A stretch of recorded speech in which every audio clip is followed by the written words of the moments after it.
matutumbasan ba natin ang mga buhay na nasira ng online gambling? Ang mga pamilyang nawasak, ang mga kabataan na napariwara. Shame on you, PAGCOR. Shame on you, operators of online gambling. Kung may isang Pilipino tayong tinutulungan dahil sa kinikita ng bayan sa online gambling, panigurado ako na libong-libong Pilipino ang nagdururusa ngayon at lubog sa utang dahil nalulung sa gambling. Kung may isang according to the statistics of the World Casino Directory, the Philippines now holds the dubious honor of being the gambling capital of Asia. Hindi na po yung Macau. Hindi na po yung Singapore. We are now the gambling capital of Asia with 79 licensed casinos operating in the country. Tama sinabi po ni Senator Cayetano, pati mga simbahan habang nakikinig sa sermon, naglalaro ng scatter.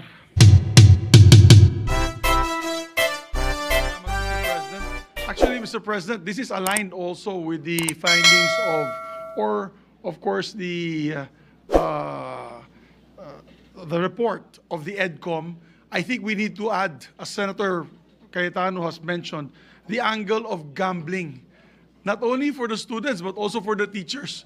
Alam ko, lulung na rin yung mga teachers sa iba't ibang region dito sa problemang ito. So, Mr. President, I thank you for this opportunity to stand on a personal and collective privilege today. I stand here in strong condemnation of an ugly phenomenon that has planted its roots in Philippine society. Last Monday, I would like to put on record, I was extremely disappointed that the President did not mention anything about the ills of online gambling during his State of the Nation address. Earlier this month, I filed the Anti-Online Gambling Act, together with several of my colleagues here. I believe both Senators Rafi and Erwin Tulfo, Senator Joel Villanueva, Senator Cayetano, Senator J.V. Ejercito, Senator Risa Ontiveros, Senator Lauren Legarda, and Senator Robin Padilla, and many more, Mr. President, which generated a lot of interest from our people. As a matter of fact, with one post of mine, it garnered hundreds of thousands of likes and millions of views from our people. I think this was the most I've ever gotten from one of my posts alone. And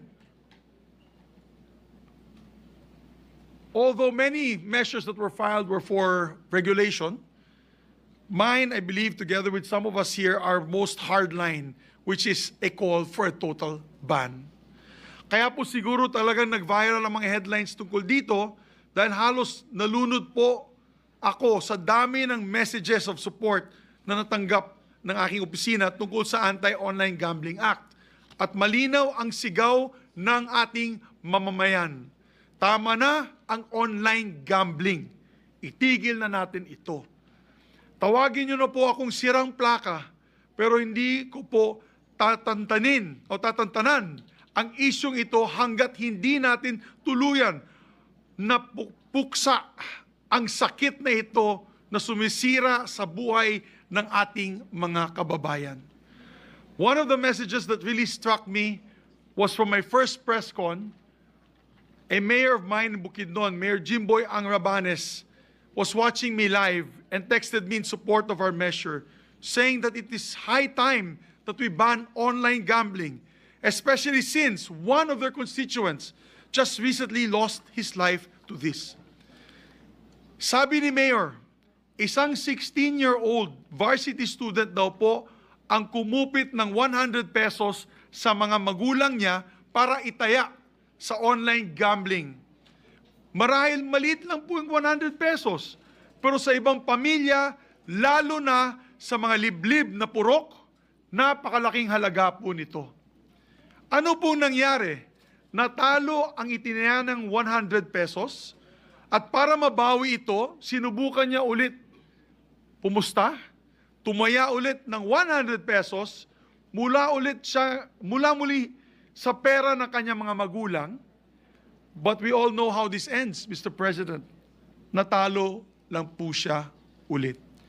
Sa sobrang hiya ng bata, siguro siya po ay hindi gano'ng kayaman at siguro nakuha niya po to para galing sa savings ng kanyang mga magulang. Ano pong ginawa niya? Nagpakamatay po siya, Mr. President. He was only 16 years old. This is a true story. And this is happening all over. As a matter of fact, Senator Kiko Pangilinan, the gentleman from Quezon City in Pampanga, just told me na kanyang kaibigan, yung kanyang in-law, ay napakamatay din. Correct? Empleyado mo, kamag-anak ng empleyado mo, nagpakamatay din. Hay nako, mga kababayan. Even my good friend, Kyle Jennerman, or better known as Kulas from Becoming Filipino Vlogs, also shared his sad encounter with a jeepney driver addicted to online gambling. 20 million views po yung kanyang message at shares, napakarami, million in shares. Nakwento po ni Kulas na nakasakay daw siya sa isang jeepney nang napansin niya na si Manong driver ay tingin ng tingin sa cellphone buong pasada. Ayon pala, naglalaro na siya ng online slots at paulit-ulit daw ang pag-load ng 50 pesos para makataya ulit. Tataya, matatalo. Magsasakay ng pasahero, tataya, matatalo. Magbababa ng pasahero, walang katapusan. Lahat ng pinaghirapan ni Manong driver sa buong araw na kanyang pagmamasada, naubos sa ilang oras lamang on online gambling. Ano ngayon ang iuwi niya sa kanyang pamilya? What is really concerning about this online gambling phenomenon, Mr. President, is that it seems to thrive amongst our most vulnerable sectors. Our working class, our minimum wage earners, and even our children. This is very different from your gamblers who go to casinos. Wala po akong pakialam kung gusto nyo po mag-casino. May dala po kayong pera, punta po kayo dyan. And that is, lalabas ka talaga outside your comfort zone at pupunta po kayo dyan. Pupunta kayo ng sabungan kada linggo. Linggo lang po yan at Sabado. Ito po, yung dalawang yun, limited ang clientele nila. Sa online gambling, mga kapatid, mga kababayan na nakikinig po na yon, sa online gambling, everybody welcome. Everybody happy. Lalong-lalo na ang mga operator. At deadly ang online gambling. Dahil pwede po ito anytime, anywhere. Basta may cellphone at internet connections, pwede nang maglaro at malulong. In other words, Mr. President, we brought gambling into our homes. We opened our doors in our homes for gambling. Our workplaces and even our places of worship. Tama sinabi po ni Senator Cayetano, pati mga simbahan habang nakikinig sa sermon, naglalaro ng scatter. Pwedeng tumaya pagkagising sa umaga. Pwedeng tumaya habang nakaupo sa kubeta. Pwedeng sa gitna ng trabaho. Pwede sa biyahe pa uwi. Pati 10 oras ng gabi habang nakahiga na at patulog na sana, pwede pa rin dahil hindi naman nagsasara ang online gambling. 24/7 ito, mga kababayan. It also invites users to throw in any amount of money they want. Kahit hindi na mayaman, maengganyo ka na tumaya, mga kapatid. Kasi pwede namang 20 pesos, 50 pesos, meron nga 5 pesos at 10 pesos na taya. Ito na po, mga kababayan, ang bagong weteng. Digital na, pang pamilya pa. Pero yung unti-unting 20 pesos, 50 pesos, lolobo po yan, Mr. President. Hanggang hindi na mamalayan ng ating mga kababayan, naubos na pala ang inipon nila sa bangko at sa GCash. Or worst, lubog na sila sa utang.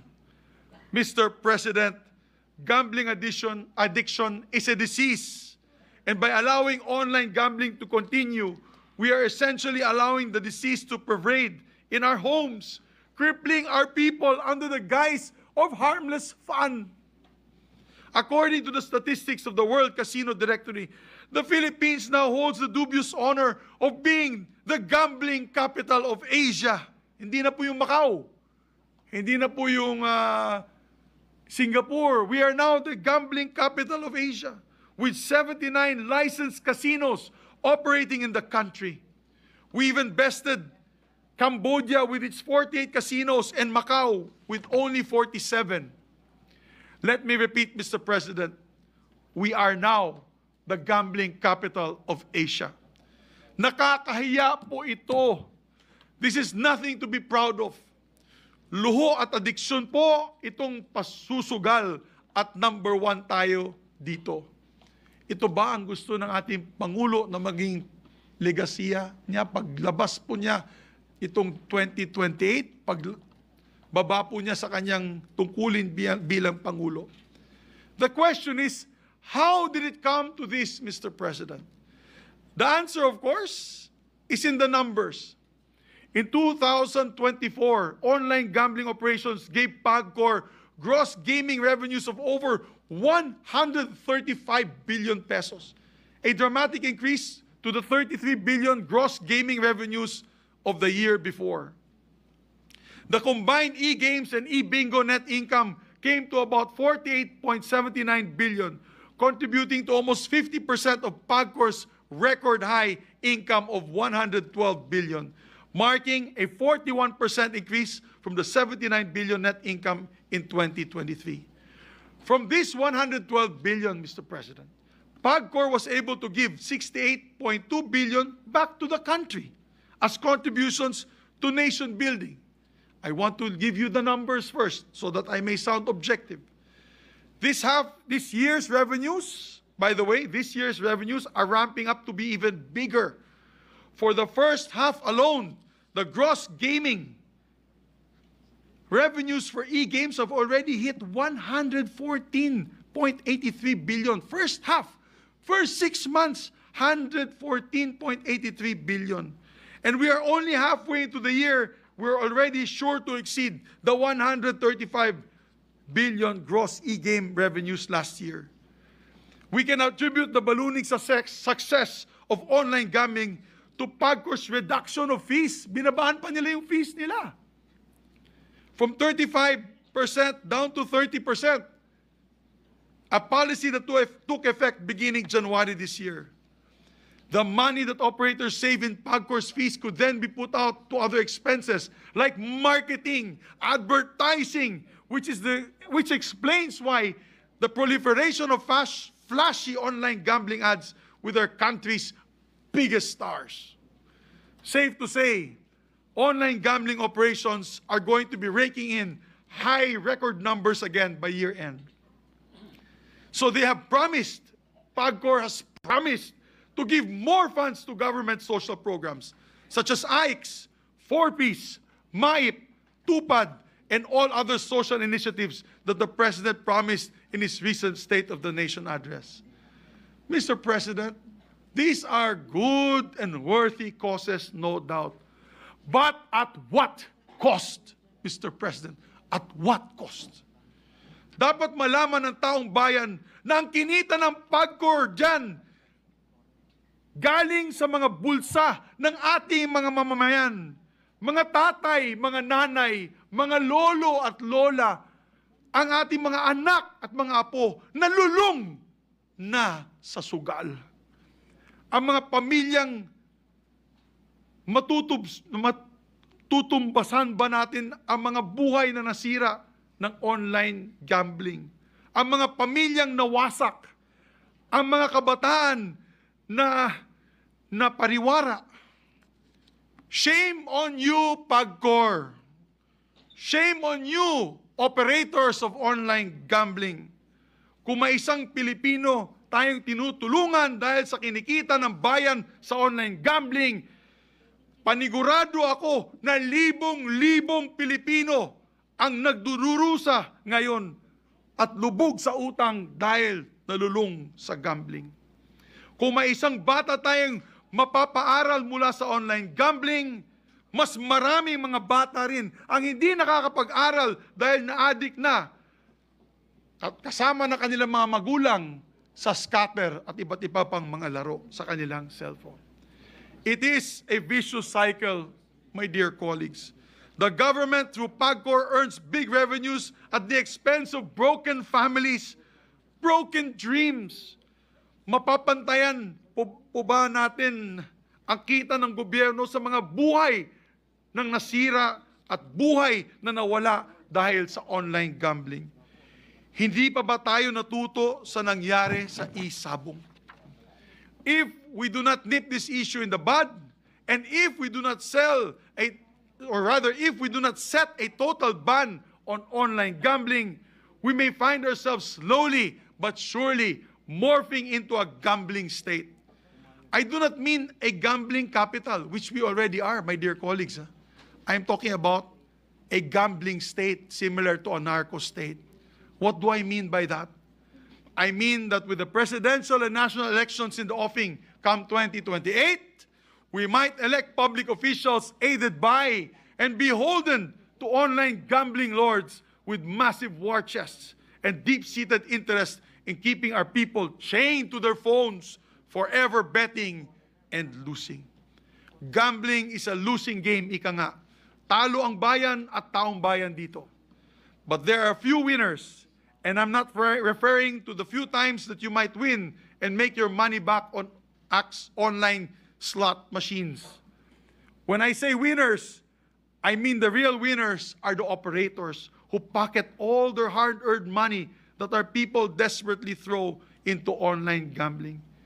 A fact is, when the president did not mention anything about online gambling and at least a move to curb its addiction to its people, the stocks of online gambling in the SEC, in the stock exchange, the PSE, increased so much by several percentages, Mr. President. Lalo pa silang yumaman dahil wala pong naibanggit ang ating mahal na Pangulo. And in time, these operators will not just win by making money, Mr. President, but will also be harnessing and wielding political influence in the corridors of power. In my press con, Mr. President, I said this. We need political will. Mahirap ang mga kalaban na ito. Ang iba, politiko. Ang iba, kamag-anak na mga politiko. Mayaman masyado, mga bilyonaryo. Katulad ng sinabi po ng dating Pangulong Duterte, mga oligarchs po ito. But we have to stop this, Mr. President. If not, lahat po ng ating pamilya ay may biktima na sa online gambling. Using the words of the President, mahiya naman kayo sa mga pamilyang winawasak ninyo dahil sa online gambling. My worry, my dear colleagues, is that a time will come that online gambling, due to the sinful money they earn, they will continue to lord it over for the next decades. So my dear colleagues, I appeal to you. I beg you, let us act now. Let us set the policy right while we still can. Maraming salamat, Mr. President, and I leave my faith to the Senate of the Republic of the Philippines. Mabuhay po tayo lahat.